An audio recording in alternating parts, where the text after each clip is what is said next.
I am extremely excited to have Dr. Peters here, who is the chair of Neuromatch. She's also correct me if I'm wrong, the chair of the board of Neuromatch. Thank you so much for joining, Dr. Peters. Oh, thank you so much for having me. It's really my pleasure to be here and talk to Yeah. So essentially, the reason I'm excited is because I took Neuromatch Academy last year. It was my first time.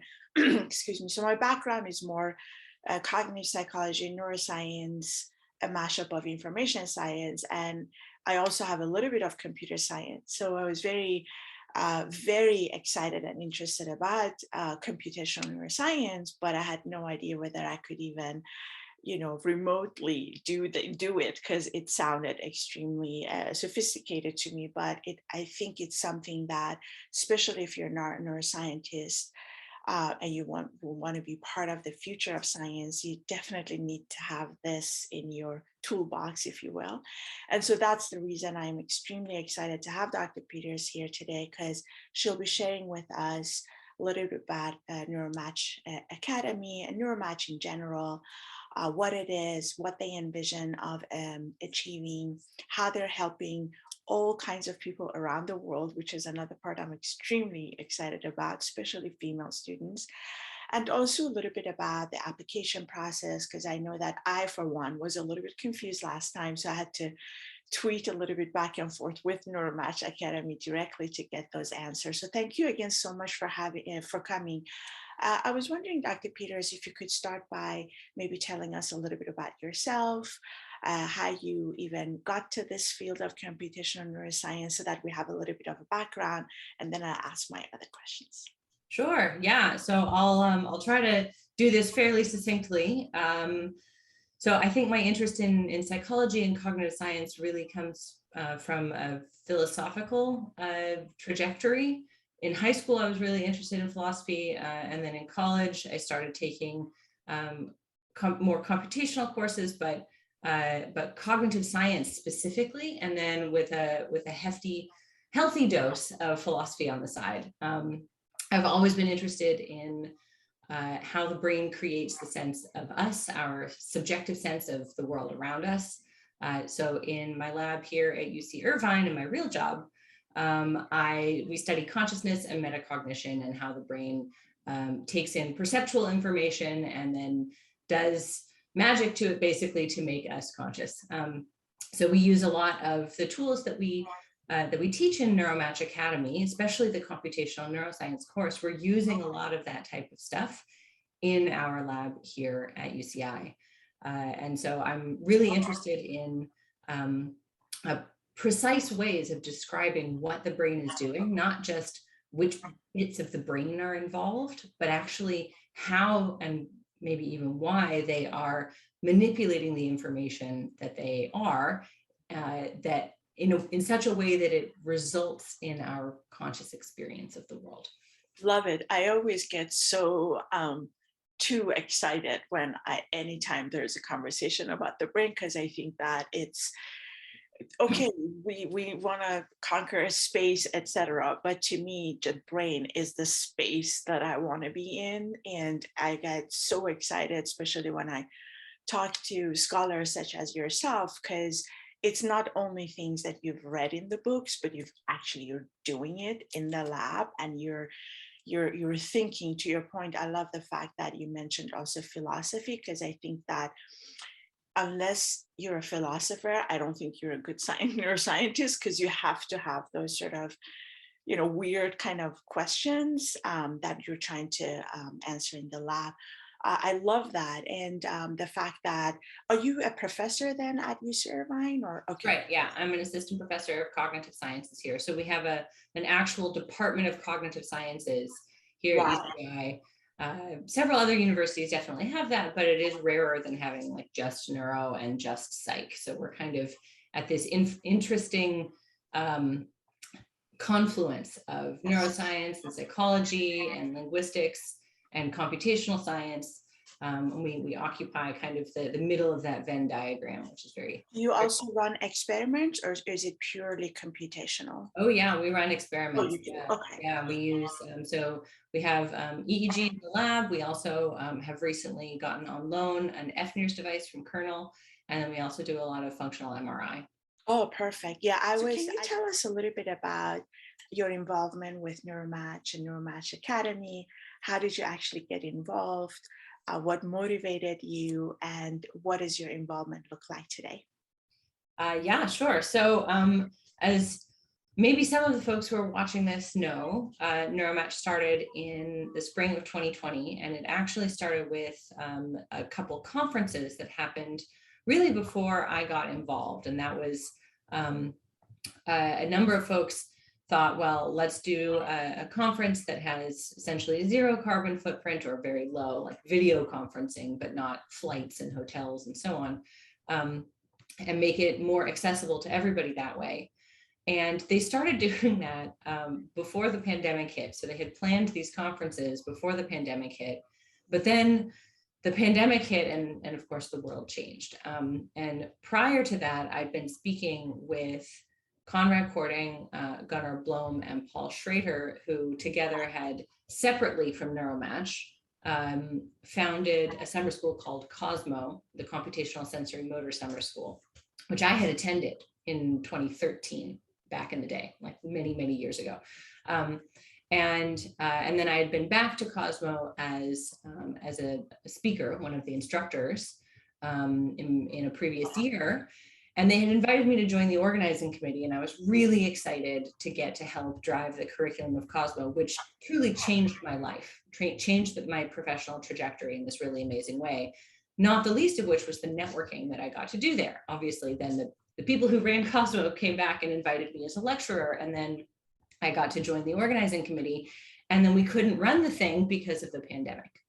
And so I remember very keenly this Zoom call where the four of us were kind of brainstorming, like, well, we can't run the summer school this summer, obviously. What are we going to do? Oh, well, we can just make some videos and we can put them online. Like, it won't be much work. How hard can that be? And then we started recruiting more people, and it turned into this massive thing that through efforts of people like Shauna Scola, who did a massive amount of fundraising for us, Brad Weibel, who was brilliant with operations and basically can do anything that Neuromatch needs, and Patrick Minot, who came in and just made the tech soar, made it shine. I mean, it was just amazing to see everyone come together to build this thing that went from the idea that a few of us had to, run a summer school online so that we wouldn't lose a generation of neuroscientists. As I said, my involvement with Cosmo as a student and then as an instructor, but even just as a student, it changed my professional trajectory. I learned so much, and I made such good science friends there that I still talk to. I mean, this is amazing. So we wanted to ensure that summer schools that were being canceled would not negatively impact an entire generation of neuroscientists around the world. And we also, in those conversations, recognized that it's very nice to be able to collect 20 or 30 people in one spot and have dorms and food and everything for 2 weeks, and everybody can fly in. And it's also really expensive to do that.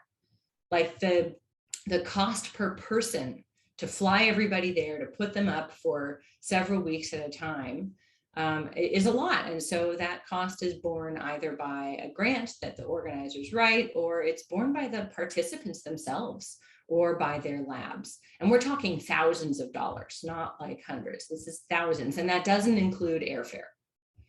So we thought, well, this is a great opportunity for us because we are forced to do something different. We cannot do the same thing that we've always done, which is just run the summer schools for the elite folks. We have the opportunity here to really democratize access to this type of high quality and transformative education. And so a lot of what the curriculum was at Cosmo ended up being revamped and improved and expanded to become Neuromatch Academy.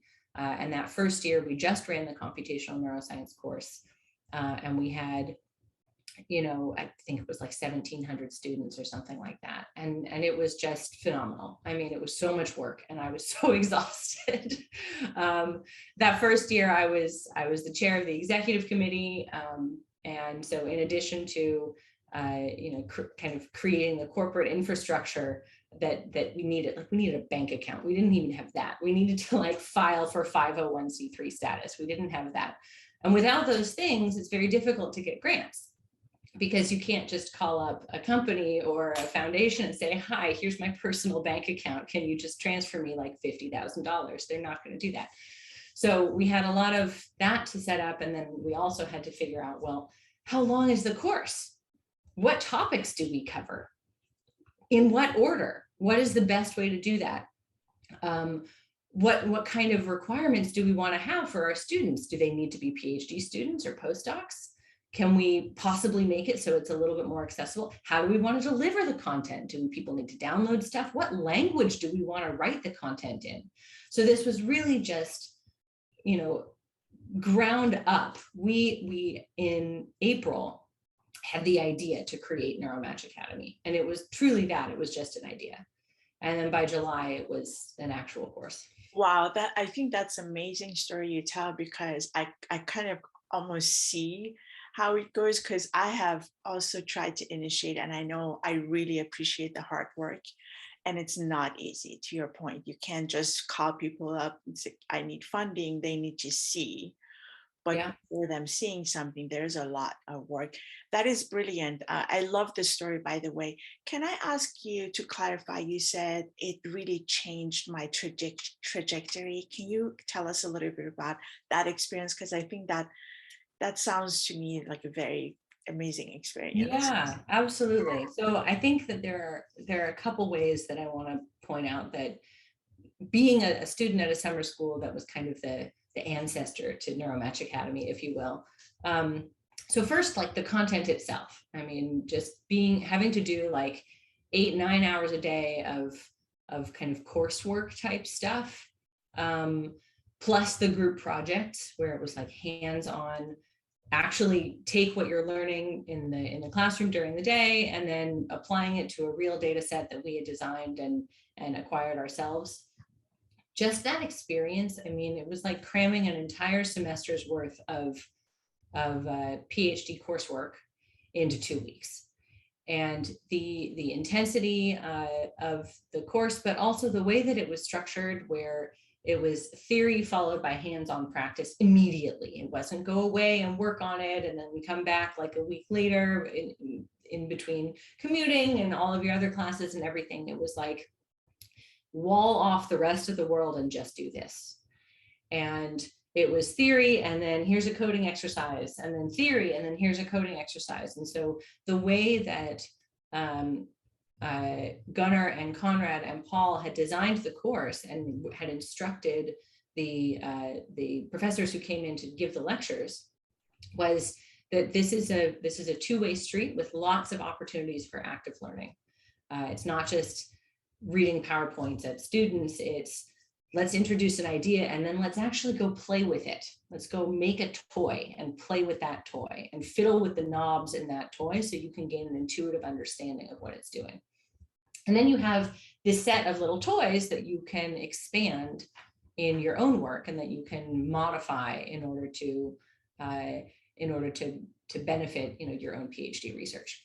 So the content and the way that it was delivered was just amazing. And so that's a lot of that same type of format that we really tried to mimic with Neuromatch Academy, which is there's a longer lecture at the beginning, but then there's these little micro lectures where it's like theory, practice, theory, practice. So every single piece is like you have a chance to take the equations that you're seeing and translate them directly into the code and see exactly, oh, that piece goes there. And then if I play with that knob, oh, that's what it does. Oh, it makes the evidence accumulation faster. It makes the decision less accurate or more accurate. That kind of thing. So pedagogically and in terms of the content, Cosmo was transformative. And I took the tools back to my own PhD research, which was on Bayesian models of multisensory cue combination. And so I was able to kind of take a lot of those insights and put them in my own work. And then also just being surrounded by, you're in a PhD program, you're still surrounded by people who are smart and brilliant and your friends and everything. But the intensity of the 2-week program and my group project too, like we stayed up until 2 a.m. every night trying to make that thing go and laughing and like crying together about why the code wasn't working. And so those experiences too kind of gave me, you go through fire together, like you form these bonds. And so they gave me a global community of people, and several of those people, especially from my group project, I still talk to them. I see them at conferences. It's great. So yeah, in that way, it was transformative. Yeah, I love that. I think it's brilliant the way you also explain that it's the experience that you have obviously online because you need to work on that project and it's hands-on, but at the same time you build this relationship with people that to your point could potentially then be fruitful in the future. So most of the viewers of this channel, they are at the exploration level. So if you were to just share your experience with somebody who's not a neuroscientist, nor are they a computational neuroscience, but they are interested, they are intrigued, maybe they don't have a lot of resources, what would you tell them if they were to, let's say, take the course and at least attempt to apply, because I know it's also hard to get in. Anything there that you feel like, okay, if you do this, this is where you could potentially change your life or do with it, or anything that you would like to share with us? Yeah, so I'll push back a little about it's hard to get in because we actually try really hard to make it accessible to as many people as possible, with the understanding though that we can't just let in everybody, because if you don't have the background to succeed, like if you've never taken a calculus class, this is not going to be fun for you. If you have never written an if statement or a for loop, you haven't even heard of Python, this is not going to be a fun and useful experience for you. It's going to be very frustrating. You can't go in without the foundation. And so this is why we also, and by we, I really mean Ella Batty, who kind of spearheaded this whole thing. She created these entire pre-course materials where it's kind of a crash course in the math that you're going to need, a crash course in the statistics, and like some resources about programming that you're going to need in order to succeed in the course. And so those crash courses are great if you've done this previously, but maybe you're a little rusty, or you did take that math recently, but like there might be a hole in your understanding. Maybe you're missing one module from like a course that you end up will actually end up actually needing at Neuromatch Academy. So we have these pre-course, we call them refreshers, because they're not meant to teach you from scratch. You can't learn algebra, from 0 to 60 in one day, but you can be reminded of some of the core principles that you're going to need in order to succeed in the course. So we have that, and then the application, we'll be asking students to self-rate their capacity in programming languages, both Python and other languages as well, because if you know MATLAB and you've never touched Python, well, you can probably figure it out. They're both C-based languages if you're really good in MATLAB, for example. So we ask students to kind of self-rate their capacity in programming, mathematics, and those kinds of things. We ask them to tell us what stage of their career they're in. So once again, if you're a freshman in college, you probably don't quite yet have the foundation that's going to be necessary to maybe you do, but most freshmen in college don't, just haven't taken the classes yet. So they should wait a couple years and then they could try then. You're going to get a lot more out of it if you come into it with your feet solidly under you. And then we also ask students to tell us why they're doing it, where they're coming from, and why they think that this particular course is going to help them. And we read every single one of those. even if there are like thousands and thousands of applicants. And so our team of admissions it's a team, I mean, there are hundreds of volunteers at Neuromatch. It's amazing. It's just heartwarming to know that we've helped support and build this community worldwide. But we read every single one of those applications. And sometimes those statements, you know, one of the application readers will share it with some of the executive committee. It's like, oh yes, we're so excited. Like, we get warm fuzzies reading how excited people are about computational neuroscience, believe me. So it's not that it's difficult to get in, it's that we want to set a bar for admission that's high enough that people that we do admit into the program are likely to get something really reasonable out of it. So that's kind of what you're going to want to have as the admission requirements. I'm sorry, I've forgotten the other part of your question at this point. No, that's great. I love that, because I very much understand what you're saying, because I felt that myself. When I started, it was 3 weeks, and I took, I'm so glad I took off from work, because it's not, and I saw other students who were working at the same time, and they were, you can't be, it's very intense, guys, by the way, whoever is going to apply it, just FYI. And I tell people also that it's very intense, not in a bad way, but you just have to be very attentive. And to your point, you do need to have a little bit of a background, even though if you're interested in neuroscience. And then my question, that, so I love that you shared that, because for audience to understand. But if somebody is semi-interested, but they're still not sure, what is it that I can do with this? If you have any advice there in terms of what computational neuroscience could potentially bring into their world of, you know, expertise or interest or motivation. Yeah, great. So first, I want to highlight that you said it was intense. Yes, it is intense. This is like a fire hose of information. Think of it like a PhD in a box in 3 weeks. That's the level, that's the level of intensity. But the idea is not that you have to remember all this stuff. There's no tests, there's no grade at the end. Like we have daily quizzes just so we can track understanding. So we can track, like, that lesson worked, everyone got it. That lesson didn't work. Maybe we better like go back and try to fix like where the misunderstandings were.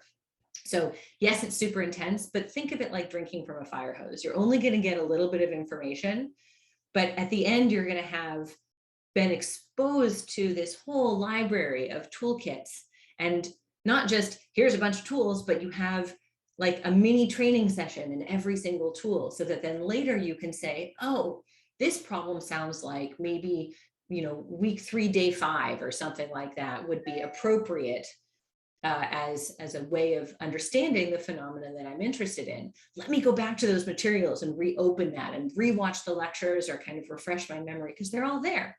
Everything's there online. So that brings me to answer your second question, which is about what can this do? What's the point? Like, why are we interested in computational neuroscience and in deep learning, by the way, because we have another course in deep learning. And so one of the ways to answer this question is really to just encourage people to go and look at the materials right now, and especially the first and last lecture of every day. So there's a slightly longer lecture at the beginning and the end of every day. And those are meant to provide context, to provide an introduction to, like, why is today's technique super cool and interesting, and what can you do with it? And how has it been used in the past? And what kinds of questions has this technique been able to answer? And so those lectures, everything is available online, free all the time. Just go to the website and you can find it. And so there's a little bit of a cop-out, but it's all, you can go and like have a look, and there's no way I'm going to be able to do everything justice here. But I will say that in general, that the approach to studying the brain and the mind with computational tools, I think it's like saying, you know, how could you study physics without math? Or how could you study any like complex economic theory? You need the math, you need the computational tools and techniques and model building capacity to be able to precisely describe, quantify, explain the phenomena that you're studying. And so just like economists build models of financial markets, or just as atmospheric science build models of the climate, or just as you know, astrophysicists build models of the universe, we build models of the brain and the mind. And it's a super complex, crazy, nonlinear dynamical system that can be studied at so many different levels. You can study the mind and never talk about the brain, or you can study neurons and synapses and how action potentials travel along the axon, and how changing membrane potentials and different shapes and morphology of the actual action potential itself might give rise to different informational transfer, and everything in between. And that's really cool. And so that's what we try to introduce with Neuromatch Academy. Yeah, I love that. Yeah, And I yeah, I love that, because I'm so excited about what this all new sort of mashup of technologies bring, because to your point, there's just so much we could do. What about data? Because experimental neuroscientists, when we're in the lab, obviously we have subjects coming in, we collect data. Computational neuroscientists, they always have to work together with experimental neuroscientists, or if there's open source data. Can you tell us a little bit about, maybe we have students who do not have the luxury of actually having a lab, how could they potentially use their computational neuroscience, hopefully acquired via Neuromatch Academy, in terms of actually running their own studies? Great question. So one of the pieces of Neuromatch Academy, if you do the interactive track, is you can choose to do a group project. And technically the group project is optional, but I strongly encourage students to do that group project because it's like getting out of the sandbox and having a real data set. And real data is messy. You know, real data doesn't always work the way you want it to. So there are several data sets that Neuromatch Academy has curated, which can be used to drive group project type questions. And so you can kind of pick, do you want to work with spike data? Do you want to work with fMRI data? And then with your group, you can kind of come up with the type of question that you might want to ask. So like one of them is a data set that is electrophysiology from mice. And so you can ask, you know, this mouse is doing this task. Can I predict what the mouse is going to do from the neural behavior? And what model do I want to look at to try to do that? And so you have to choose from among the toolkits that we provide which types of questions you want to answer, and then how to actually like build the thing and make it go. And this is great practice for exactly what you just suggested, which is maybe you don't come from an electrophysiology lab, but you have a deep interest in electrophysiology data. Or maybe you do come from an electrophysiology lab, but you're really, really interested in fMRI. You think that that's just the bee's knees. It's awesome. And so we have these several data sets to give you practice, almost like training wheels almost. But there's a huge amount of data out there that's just open. So I think, I mean, there's open fMRI, which just has tons and tons of freely available data sets, and you can go and play around with them. What's cool about some of these repositories is that the data are either already pre-processed, so you don't have to go through the really annoying like motion correction and, you know, co-registration and all of that stuff like for fMRI. Or you can get the raw data set and you can try out a new pre-processing pipeline if you're interested in that. Same goes for EEG, tons of open data sets, tons of them. Same thing for electrophysiology. I can't rattle off the names of these repos off the top of my head, but Google is your friend here. And these are not data that you need a university account to get access to either. Like you can literally just, in some cases, just log in and download the thing. And then you've got something to play with. Yeah, and I love that because I think that the the fact that these open source data really opens a lot of doors to people who are not necessarily very rich and can't have their own lab, but they still want to explore. So that is really great feedback. I will definitely put the links that you mentioned about Neuromatch Academy here, also some of the open source data that I know of. But to your point, definitely use search and Google and try to find those data. And then, so let's say that a student is interested, how can they apply? What is the timeline? And how should they plan those 3 weeks that they're potentially will be taking the course? Yeah, totally. So if you go to our website, which is neuromatch.io, and you click on the Academy link, you will be brought to the Neuromatch Academy page. And I've got it up here so I don't misspeak and I give you exactly the dates that are on this website. So the course is going to run from July 11th through July 29th this year. And we will be running the computational neuroscience and the deep learning courses in parallel. So this is a change from last year. Last year we ran computational neuroscience and then we had a week in between and then we ran the deep learning course. There are several reasons why we decided to do it in parallel this year, both logistical and practical from the organizer's side. So 6-7 weeks is a lot for a volunteer labor base. And so we decided to compress it a little bit there. Also, practically speaking, we cannot move them into August because as of now, our license to work with Iranian students and teaching assistants expires at the end of July. So we've already applied for extension, but the government is slow. And so there's no guarantee that it would come in time. And so we've put the course dates from July 11th to July 29th so that we can be in compliance with United States law, which is important. And so then the applications will open on March 28th, so at the end of this month, and they'll be open for about 3 weeks and they will close on April 20th. And so this gives you a good amount of time to log into the portal, to create an account if you don't have one already, and to fill out that application. And again, the application will be a bunch of questions about your educational background, your comfort level with math and programming, that kind of thing, and a statement that says, why do you want to do this? What are you excited about? So application dates open March 28th, close on April 20th, and they will not be extended. So please make sure, folks who are interested in this, please make sure to log in early, check out what you need to do to apply, and then make sure that you fill that out and you hit the submit button by April 20th. Or maybe it's just they're going to close. And if you fill out an application, then it'll be there. I echo that, guys. Please do it because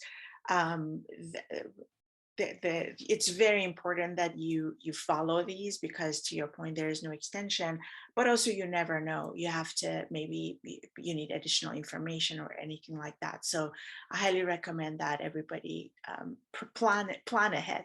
Sorry to interrupt, please go ahead. No, that's okay. I'm speaking of planning ahead. The 3 weeks of the course is intense. As you mentioned, this is a full-time job. Do not try to squish it in with something else that you're doing, because you're just going to end up doing both things badly. To get the most out of this course, you should treat it like a summer school that you would travel to. So you take 2 or 3 weeks off of whatever else you're doing that summer, and you do this. And you don't have to travel, but you sit there in front of your computer and you do this. And so if you're working in a lab over the summer, your supervisor should be thrilled that you want to do this. This is like saying, hi, can I take 7 more classes to make me a better scientist to work in your lab? And it only takes 3 weeks. So your PI should be over the moon that you want to do this. And so they should, if they know what's good for them, they should give you those 3 weeks to do this, right? If you're not working in a lab and you have a job, this is going to be harder for you, and we recognize that. So this year we're starting to think about how can we better accommodate students who can't take those 3 weeks for an intense, 10, 11-hour day experience. The reality is, though, that if you cannot take that time, that you probably are better off looking at the materials on your own than trying to keep up. It's just going to be so frustrating for you to try to squeeze this in. So, but we do have cases where, you know, you could, the synchronous time is only, you know, it's not like 12 hours a day of synchronous time. And so if you want to schedule like a part-time job around it, that's also possible, just like you do for your regular school. But recognize that this is an intense program and that for your own benefit, you should focus, you should prioritize it for those 3 weeks. Yeah, I totally agree because it's really not doable. And take it from me, I'm a workaholic by nature, and even I couldn't do it. And I was so happy that I took 3 weeks off. When will they know once they apply? The application ends April 20th.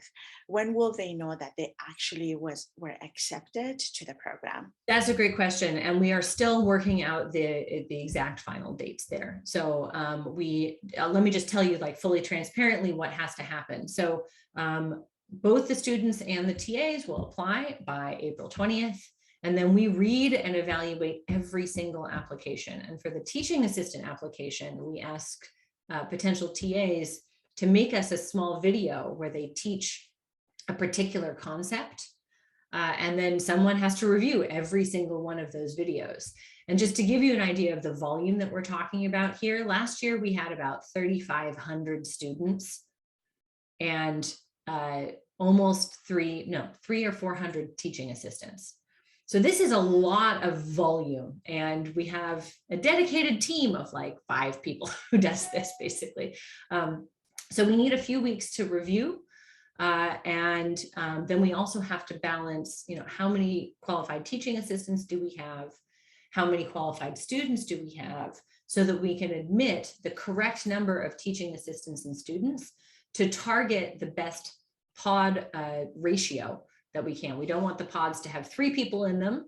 We don't want the pods to have 35 people in them. We need the pods to be small and manageable, but not too small. And so this whole juggling act has to occur. So I think we would probably be aiming for mid-May for people to be notified, but we don't have an exact date yet because we are still working out those details for this year. Thank you for sharing that. And you know, I totally understand how much work and appreciate how much work goes behind it. But approximately more or less mid-May, they would know. Because the reason approximately, yes.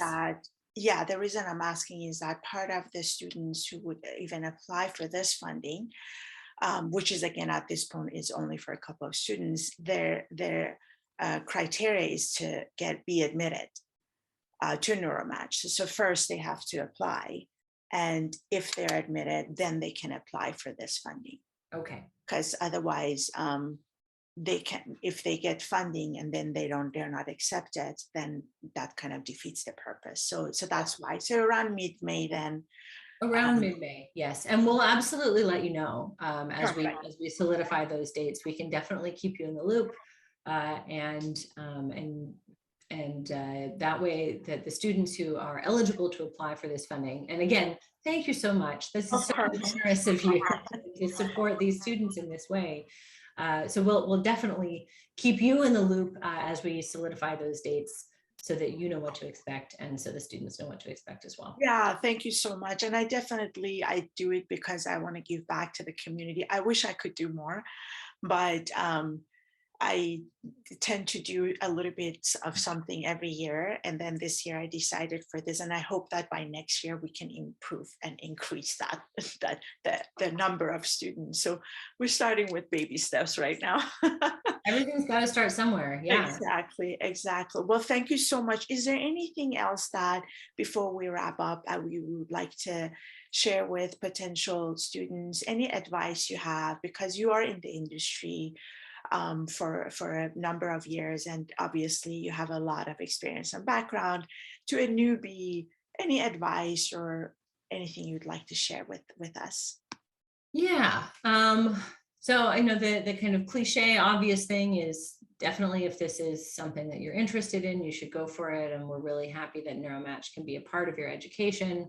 But I also will say that here's a story from my own life, which is that I now believe and think of myself as a computational and cognitive neuroscientist, but my background did not have as much math as I thought that I wanted.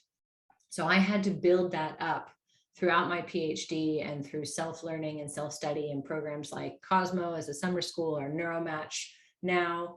And so just because you haven't taken those formal courses in college maybe doesn't mean that this is not a path that's available to you.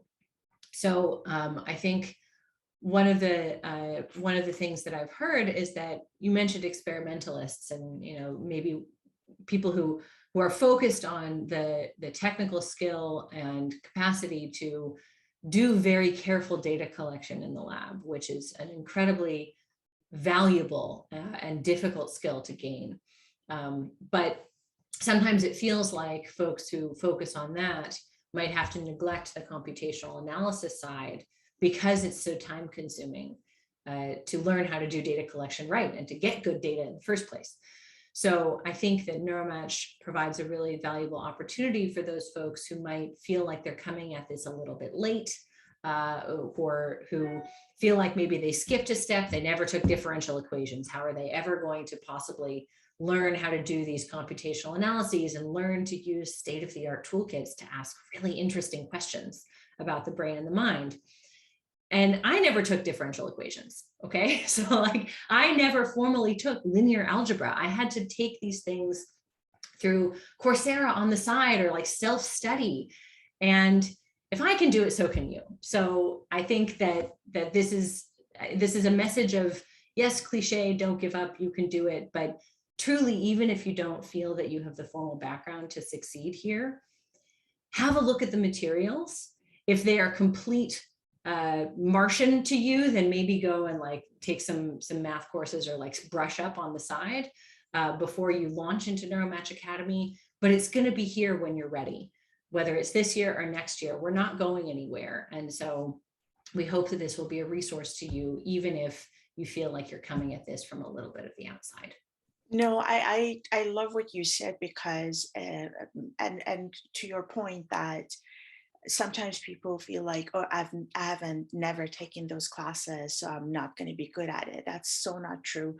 I, from computer science, my classes back in the days, I did a lot of physics and math, and to your point, calculus, etc. And even I had to take those refreshing courses that you guys offered. By the way, those are amazing. I love the fact that they started simple and then they went all the way up. So that was great. So I highly recommend it.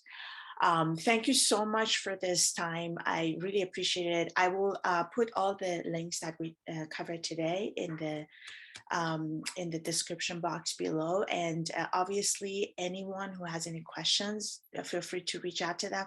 And please follow them on Twitter. They're very, and on Instagram as well. They're very, I think their social media team is great. They're very responsive. So if you have any questions, let them know. And then obviously, we will stay in touch. Thank you so much again for your time. I really enjoyed our conversations today. Me too. Me too. Thank you so much for doing this again, for your generosity and for your time in interviewing me to talk about Neuromatch. As you can tell, this is something that I'm really passionate about, and I could talk about it for hours. So thank you for having me here and giving me the opportunity to share this with your viewers. No, same to you. I think that I also, when I heard your talks when I took the class last year, I was so inspired. Everybody who gave talks and held any type of even meetings that we had on Discord, I really was inspired every single time. So highly recommend you, and thank you again so much. And we will keep in touch. Yeah, absolutely. Take Yes. care. Thank you. Bye. Bye.